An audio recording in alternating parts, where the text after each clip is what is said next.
Ladies and gentlemen, welcome to the press conference. Mesdames, Messieurs, bienvenue à la conférence de presse Too Old to Die Young, série Amazon avec une première hier au Festival de Cannes et qui porte sur le nord d'Hollywood, l'ouest de l'enfer.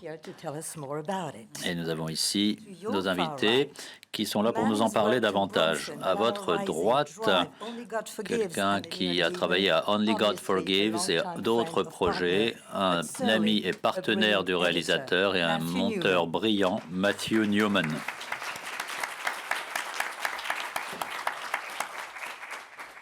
Sitting next to him, one of today's undisputed à ses côtés, l'un des grands acteurs talentueux d'aujourd'hui pour sa performance dans différents films dans lesquels il a joué notamment un batteur d'une troupe de jazz ou un pompier d'élite dans d'autres projets, Miles Teller.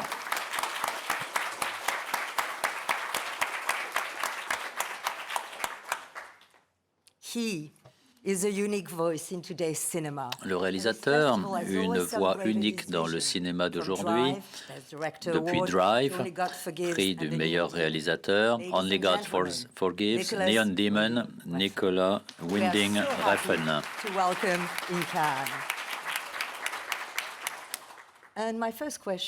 Ma première question est pour le réalisateur, Edward Baker, qui a travaillé aussi à ce film, Too Old to Die Young, a dit que ce film vous correspond parfaitement. D'abord, êtes-vous d'accord avec cela? Et en quoi est-ce que ce titre intrigant, Trop vieux pour mourir jeune, vous inspire et vous a permis de mieux explorer les situations, de les explorer différemment? Tout a commencé dans une voiture à Los Angeles. Je ne conduis pas, personnellement. Et nous étions à Los Angeles pour la préparation de Neon Demon. À l'époque, Netflix commençait vraiment à lancer des contenus originaux avec beaucoup de succès. Donc à Hollywood, on se disait, il faut aller à la télévision maintenant, il faut travailler pour la télévision. Personnellement, regarder la télévision parfois, et ce qu'il fallait, c'est lancer cet intérêt pour la télévision, se lancer vers la télévision. Et donc, tout ce monde de la télévision commençait à m'intriguer davantage, car il s'agissait d'accepter un nouveau moyen de communiquer les fictions, et notamment les communiquer vers la jeunesse, les enfants. Préparant Néon Demon, j'ai commencé à me dire que je pourrais faire quelque chose sur la mort et la religion. Et j'étais donc en voiture, disais-je, et l'idée de ce titre m'est venue, Too Old to Die Young, trop vieux pour mourir jeune. J'ai appelé Bruce Baker, qui est un ami. Il est venu me voir et je lui ai dit, j'ai cette idée, j'ai ce concept. Mais ce que je veux, c'est que ce soit un film très long et je veux que tu le crées avec moi. Ed, bien sûr, a été suffisamment curieux pour en savoir plus et si vous le connaissez, c'est probablement l'auteur de romans graphiques le plus célèbre aujourd'hui. Et nous avons donc commencé ce projet tout en préparant Neon Demon. Et l'année suivante, nous avions déjà élaboré suffisamment cette idée et le script. Amazon est venu me voir.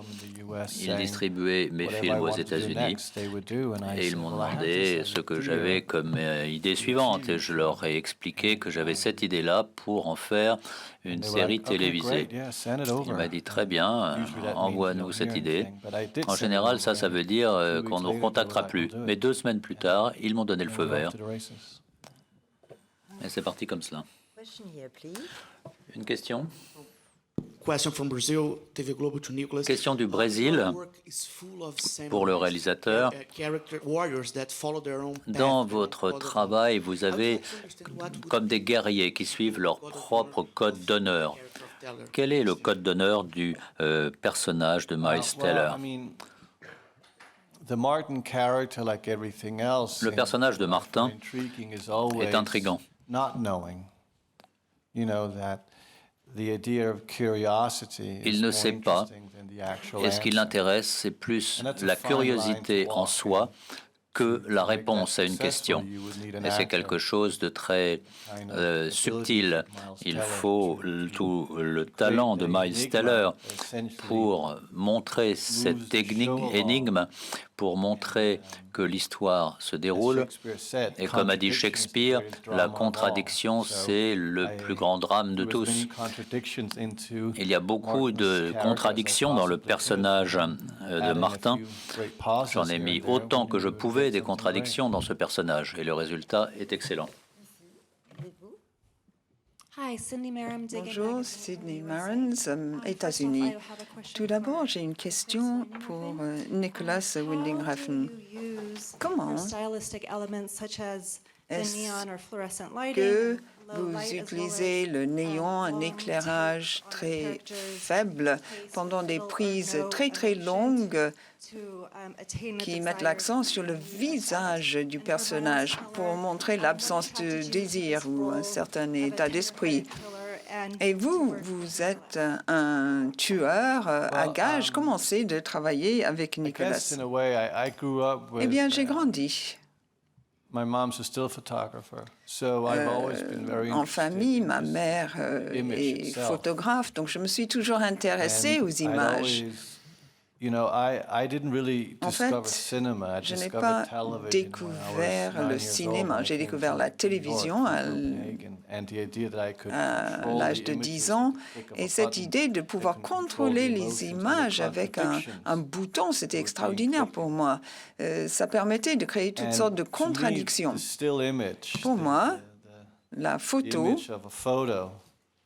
la photographie, c'est l'élément le plus puissant qui existe en termes de communication. Et le silence. Le silence, vous savez, c'est la fenêtre de l'âme, en quelque sorte. Le silence montre beaucoup de choses. Nous vivons dans un monde où on nous montre des objets magnifiques, brillants pour détourner l'attention. Le silence, l'absence de mouvement, ce sont des choses que l'on craint presque. Mais ce sont des choses qui montrent l'âme de la personne dans toute sa pureté. Enfants, lorsqu'on a des enfants, on leur apprend à aimer cette absence de mouvement, ce silence, ce dévouement. Moi, j'ai beaucoup joué au Lego avec mes enfants, par exemple. Ça crée une certaine intimité dans laquelle on peut ensuite puiser. Mais on peut parfois se sentir très mal à l'aise dans une situation pareille. Cela me fascine.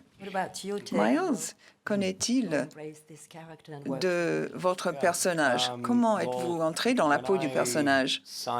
Quand j'ai accepté ce projet, je n'avais lu que le premier épisode. Je ne me rendais pas compte donc du reste. Bien sûr, j'ai aimé ce que j'ai lu, mais je ne connaissais pas du tout le personnage et son parcours dans la vie.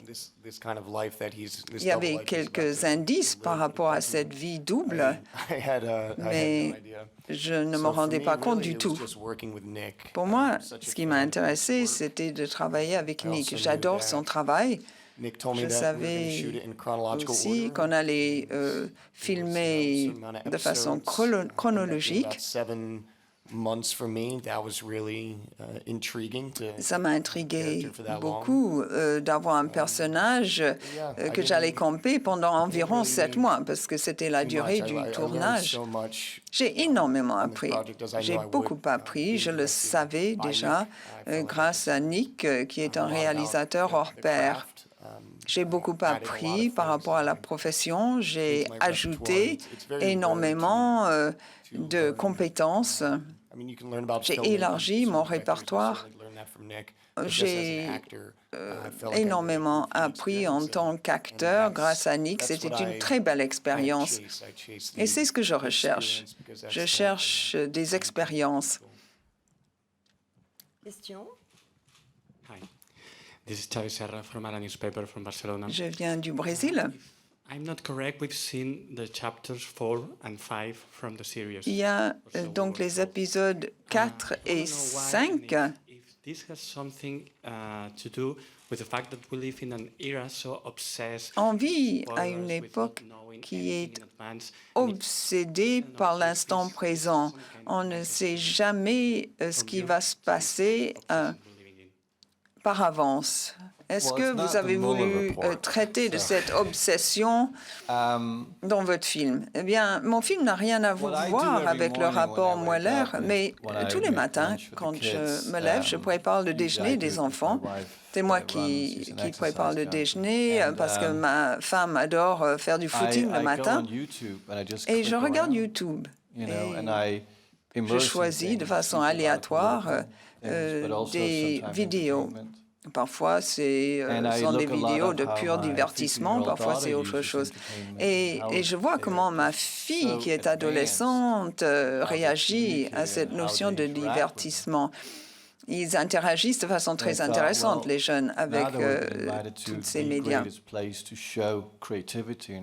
Évidemment, lorsqu'on tourne un film, on peut faire preuve d'une immense créativité. Il s'agit d'un streaming. Ce n'est pas de la télévision. La télévision, c'est la télé-réalité. Mais moi, je parle de l'avenir ici, du streaming, de quelque chose qui va durer longtemps, beaucoup d'heures. Et je voulais vous montrer le cœur du film. Je voulais divertir mon public. Je voulais que les gens posent plein de questions. Et ça me permettait de dire, voilà, je vous montre telle et telle chose parce que vous m'avez demandé. Question pour Nicolas, Royaume-Uni. Ces épisodes montrent un monde assez négatif. Le personnage est très dur. Au début de cet épisode, tout est assez lent, assez cruel. La société paraît complètement psychotique. Est-ce votre point de vue sur le monde d'aujourd'hui? Est-ce que nous vivons une époque très noire? Eh bien, il s'est passé la chose suivante. Quand vous créez, vous avez déjà une intention, une idée en tête. Après, lors de l'écriture, il s'est passé des choses étranges, notamment lorsque on s'est déplacé à Los Angeles pour commencer à préparer le film. Il y a eu les élections aux États-Unis à cette époque-là. Et en tant qu'étranger, venant de Copenhague, qui est probablement l'endroit le plus libéral et le plus sûr du monde ou de notre galaxie, je me suis senti vraiment étranger, profondément étranger pour la première fois aux États-Unis. Et tout ce qui se passait autour de moi avait un profond impact sur moi. Et petit à petit, j'ai évolué dans mon expérience de toutes ces évolutions qui se produisaient aux États-Unis. On a tourné lorsque les élections étaient déjà terminées. J'ai tourné de façon chronologique. Donc, souvent, on tournait, puis je continuais l'écriture. Et il s'agissait avant tout de réagir à l'environnement, à tout ce qui se passait dans le monde, y compris au Royaume-Uni. On se rendait compte d'un coup qu'il y avait comme une sorte d'apocalypse qui se préparait. Cette idée du comportement humain exposée par les médias des comportements que l'on pensait relégués au passé. Et ça aussi, il faut le montrer aux adolescents. Les adolescents, c'est l'espoir, c'est l'avenir. Je voulais montrer donc que les femmes portaient cet espoir en elles, alors que les hommes, ils étaient en quelque sorte détruits. Matthew, j'ai vu que vous étiez d'accord avec ce qui vient d'être dit. Nicolas a parlé de cette façon organique de tourner le film et d'écrire le soir. Je suppose que le montage aussi marquait le début d'une nouvelle collaboration avec Nicolas. Parlez-nous de ce montage et de tout ce processus assez organique. Oui, il tournait tellement, mais on parle tous les jours ensemble. Ça a toujours été pareil depuis le début. Il y a des réalisateurs qui ne viennent jamais en salle de montage. Ils sont tellement préoccupés par le tournage. Mais Nick, il est incroyable. Il tourne, il écrit, et puis il m'appelle et on parle pendant toute une heure. Je ne sais pas comment il le fait. Il n'y a que 24 heures dans une journée, après tout. On était toujours d'accord et j'ai vu comment on était absolument d'accord à la fois en termes de montage et de tournage. Et il changeait tout le temps. Et toute la machinerie, cet énorme navire derrière lui devait le suivre dans ses changements, dans ses méandres. Mais je suis tout à fait d'accord avec cette notion d'apocalypse. Je ne m'y attendais pas. Dans le premier épisode, au contraire, c'était un peu un film noir, mais au fur et à mesure de l'écriture, Nick et son équipe ont évolué. C'était totalement inattendu et ça a ajouté toute une nouvelle dimension à ce film. Et finalement, quand tout était prêt, et on a passé des semaines à tout mettre ensemble, on a vu le tout. On a regardé donc le film pendant peut-être 12 heures et franchement, c'était totalement inattendu. C'était époustouflant. Et cette nouvelle dimension a pris corps pendant le tournage et l'écriture. Je crois que tout le monde y a contribué. Et c'était juste ce qu'il fallait. Oui, bien sûr, en regardant le film, tout était juste comme il fallait, dans toutes ses dimensions. David Sanderson, The Times. Nicholas, vous venez de dire que le futur, c'est le streaming. Quelles sont les implications pour les salles de cinéma, pour l'industrie? Je pense que les studios, déjà, s'apprêtent à ce monde où il y aura tout ce streaming. Mais ce n'est pas une chose ou l'autre, c'est simplement deux possibilités en même temps. La différence entre le streaming et le film traditionnel, c'est que le streaming, c'est tout un flux d'énergie qui nous entoure 24 heures sur 24, 7 jours par semaine. Et on peut justement s'y identifier, on peut consommer un petit peu comme on le souhaite. C'est une nouvelle idéologie, c'est une nouvelle façon de coexister. Pour moi donc,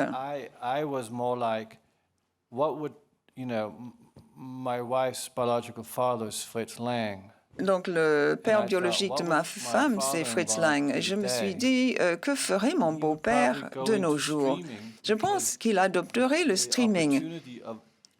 Parce que cette possibilité de faire quelque chose sans fin, c'est extraordinaire. Quand je fais un film, il y a des limites obligatoires. Ça peut être une bonne chose en termes de créativité, mais en même temps, c'est une contrainte. Avec le streaming, c'est comme un océan de possibilités. C'est sans limite, sans fin. On peut faire quelque chose qui nous échappe en quelque sorte. C'est fascinant. Tous les jours, on venait travailler et on venait peindre en quelque sorte, jusqu'à ce que je n'ai plus d'argent. Et à ce moment-là, on avait déjà tourné pendant 10 mois. 10 mois durant. Donc pour moi, c'est comme une forme de coexistence. Il y aura toujours des salles de cinéma et c'est important. Le cinéma fait partie de notre expérience. Hier, à Cannes, et Cannes, c'est un endroit qui m'aime beaucoup. Cannes représente toute la notion de créativité, la créativité qui est célébrée, qui est fêtée. Être ici, eh bien, pour moi, c'est comme un nouveau départ. C'est l'année zéro. Cannes a changé. Cannes a changé, s'est transformé et devient l'avenir et ouvre des possibilités sans limite, sans fin.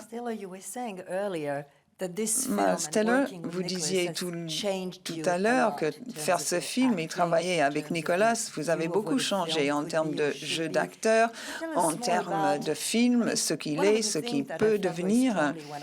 Quand j'ai regardé donc ces épisodes, j'avais le sentiment que vous étiez toujours à la recherche d'une identité. Vos silences, vos pauses semblaient refléter cette notion. Un des personnages dit, vous dites que si je ne suis pas policier, qui suis-je? Dites-nous comment vous voyez votre personnage. Comment est-ce que vous avez réussi à vous identifier à ce personnage? Eh bien, le film, car bien sûr, c'est un film, le film évolue constamment. Je ne veux pas trop dire, même quand je regarde Martin, j'ai le sentiment qu'il me garde un petit peu à distance. Je ne suis pas sûre de l'avoir totalement compris, même à la fin. Quand on travaille avec Nick, il y a beaucoup de prises. Un jour, on avait tourné pendant 12 minutes. Je regardais un homme qui creusait une sorte de fossé. Oui, on a remarqué cette scène. C'était une scène très longue. Et parfois, il y a de la musique et on entre comme en transe. Je ne sais pas. C'est une expérience totalement unique. Je ne peux comparer cette expérience à rien d'autre. C'était une très, très belle expérience. Quel type de musique vous jouiez? Hier, sur le tapis rouge, on a entendu de la musique, aussi dans la voiture.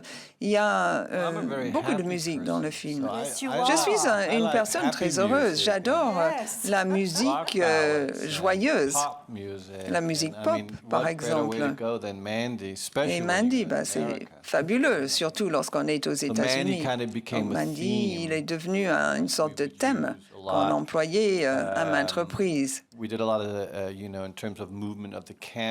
Puis il y avait le déplacement de la caméra. Il fallait trouver une musique qui avait un certain rythme qui allait s'imposer à la caméra. Donc la musique, pour moi, est un outil qui permet d'exprimer les émotions. La musique, c'est une danse, c'est de la poésie. C'est une façon d'apporter beaucoup au film. Il y a dans chacun de vos films une scène qui représente le cœur donc du film. Il y a cette scène. Est-ce qu'il y avait une scène sur laquelle vous avez travaillé particulièrement pour créer le cœur du film que nous n'avons pas encore vu, bien sûr? Quel est le cœur du film pour vous? C'est l'épisode 9 et je n'ai pas le droit d'en parler. Aïe, aïe, aïe, l'épisode 9. Mais c'est vrai? Je ne mentirai jamais. Très bien. Not fake news. Ce n'est pas du fake news. Bon, très bien, on compte là-dessus. Matthew, lors du montage, vous aviez déjà la musique? Ça vous a aidé aussi? Ça vous a aidé à avancer de façon organique tout le processus? Oui, dès le départ, il y avait de la musique. Donc, le compositeur de la musique a tellement écrit pour nous, il devait être ici aujourd'hui d'ailleurs, il a passé longtemps avec nous. En fait, il faisait une proposition, ça ou cela, et puis on choisissait, et puis il se réinventait chaque fois pour chaque épisode. C'était toujours différent. On lui envoyait donc la trame en quelque sorte, et il nous renvoyait la partition. C'était incroyable. Il a tellement écrit de musique pour nous. Il a travaillé pendant toute l'année, je crois. Il y a une chose qui m'avait beaucoup intriguée. Vous avez fait de lectures avec Alejandro Jodorowsky, qui a eu un grand impact sur vous, je le sais. Et bien sûr, par rapport aux différents personnages dans votre film, est-ce qu'il y a une sorte d'hommage? Est-ce qu'il y a un hommage à cette personne, un hommage déguisé? Commencer un film ainsi, ça m'a beaucoup intrigué. La tradition, c'est que dès que je commence quelque chose, je me rends à Paris et je vois Alejandro. On parle en général ensemble et il me dit ce qui ne va pas. Et puis, moi, je lui explique sur quoi je travaille. Après, on fait une sorte de séance de lecture. Il me dit, oui. Parce que je disais que je voulais aborder le petit écran. Moi, je parle de streaming. Lui, il parle de télévision. Il disait, télévision, c'est fantastique. C'est ça qui intéresse le public d'aujourd'hui. Je n'arrive pas à imiter son accent. Donc, en 2 mots, on a donc eu cette séance de lecture fort intéressante. Je lui ai expliqué donc la série et il m'a dit il faut surtout tuer les gens méchants, les mauvais, les méchants. Et puis 4 ou 5 mois plus tard, on s'est revus. Il m'a dit non, il faut que vous ayez une femme écrivain. Il faut qu'il y ait père et mère, en quelque sorte. J'ai dit, bon, j'ai bien compris. J'ai travaillé avec des écrivains extraordinaires, des scénaristes fabuleux. Lors de mon dernier film, je suis rentrée donc à L.A. et Helen Roth, qui est aux États-Unis, nous a rejoints.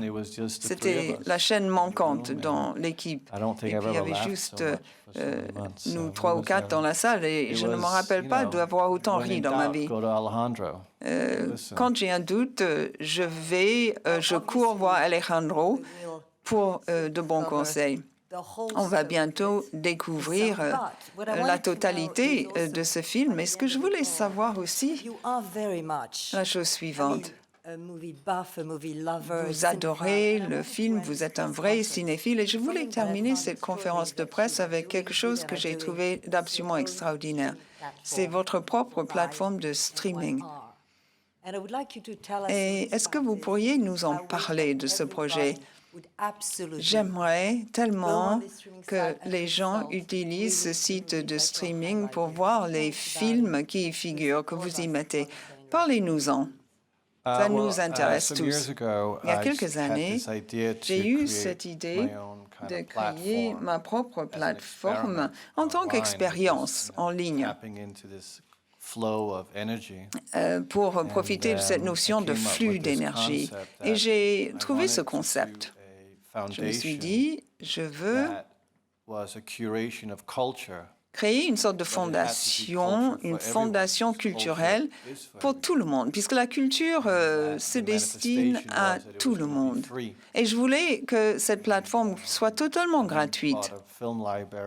Donc, j'ai impliqué une cinémathèque, plein d'autres personnes. Et maintenant, nous avons notre site. Vous avez vu la présentation. C'est en fait l'entité qui produit ce que je fais. Et ce site ne cesse de se développer en tant que site de streaming culturel. C'est extrêmement intéressant. Il suffit donc d'y accéder et puis de se régaler, de regarder ce qu'il y a de disponible. Quelle belle idée! Pourquoi cette notion « too old to die young » Avez-vous une idée par rapport à un futur projet? Eh bien, ma première réaction par rapport à ce spectacle, c'était de dire, mon prochain projet, ça va être un film. Bon, on s'attend, on est impatient de découvrir ce film qui dure 16 heures. Merci beaucoup de votre présence aujourd'hui.